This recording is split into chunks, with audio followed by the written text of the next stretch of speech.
Most history is written about men, and I think we're missing a lot. There are so many women doing so many things that don't make history, but this is focusing on a few of the women who do. It's great to understand history and to respect it and admire it, but I don't think we can put it on the shelf.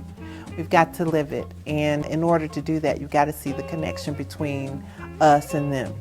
Our heroines before us have fought our right to be able to vote, to be able to go to medical school, to be able to enter in the Supreme Court.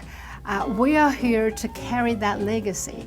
These were tough women who were willing to take on controversial issues and to put themselves out there for both better and worse. They had the capabilities, they had the knowledge, they had the education in their area, and they had the spine to move forward.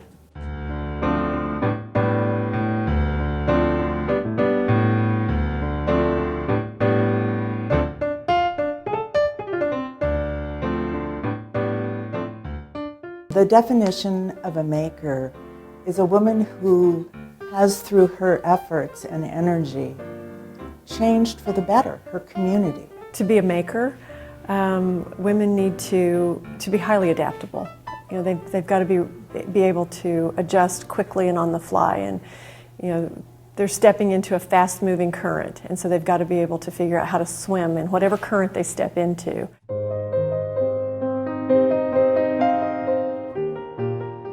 The assumption was that the family unit was just that, a unit, and that there was no need for individual rights. Legally, women could not do a lot of things, and they didn't have the right to run their own business, they didn't have the right to vote.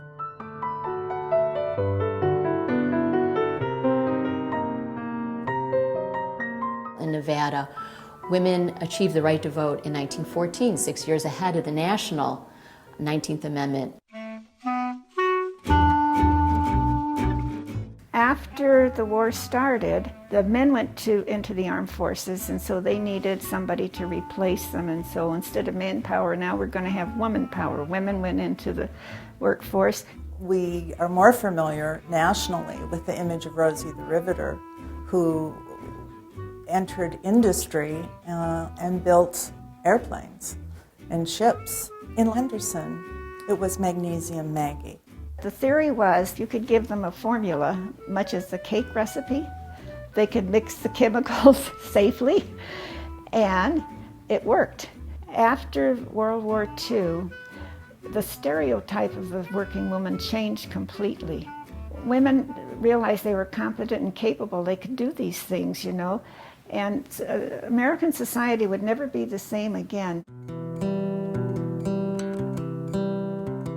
Schools were segregated, communities were segregated. We had the famous West Side community that hardly had any of the amenities that you would find in any other community in Las Vegas. But it was very difficult for African American women to get professional jobs, even if they did have some prior education.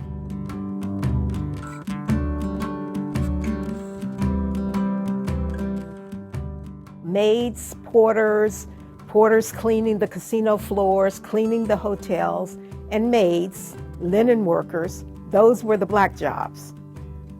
But when you look at the jobs where lots of money were made, tips were good, those were all white jobs.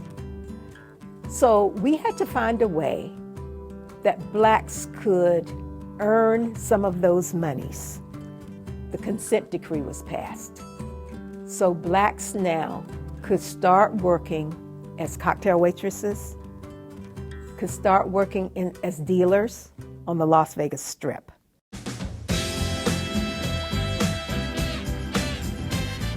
The Equal Rights Amendment just simply states that the rights of citizens under the law shall not be denied or abridged by the United States or any state based on sex. What's wrong with asking that everybody be treated equally under the law? But, oh my goodness, the resistance was just incredible. They would give arguments that, well, what if a woman was a firefighter? Of course, we now have firefighters. What if they went to war? They would be maybe in a foxhole with men. Then, of course, the whole argument on the fact that it was going to create this huge bureaucracy. They were being covered by generally not women who didn't in any way identify with their problems. And I gotta say, they put up a very good fight in the state of Nevada, but they didn't win it. America is what it is because of higher education and people who believe in it and believe that education should go to everyone, no matter what their ethnicity or their color or their gender. To me, the most valuable person coming out of a university system has had a broad exposure to various courses coming up. You see how important it is, again, for all of us, whoever we are, wherever we are, individually and collectively, to do whatever we can to support education. My message to her is that she has limitless opportunities and that the world's awaiting her and she can do anything that she puts her mind to. Dare to stand in the front. Because if you stand in the front, you're equal to others. Dare to step up. There's always going to be the obstacles. There's always going to be the folks that say no. But you have to kind of move on in spite of it. Follow your passion. Follow your dream. Do not afraid of making mistakes and be strong, and you can reach your goal. All of the young folks that are out there are thinking about being leaders, and to remember that leaders happen at all levels, informally and formally, to be compassionate, to commit to that role. Women has got to pull themselves together and try their very best to make this a better world, or a better country, a better America.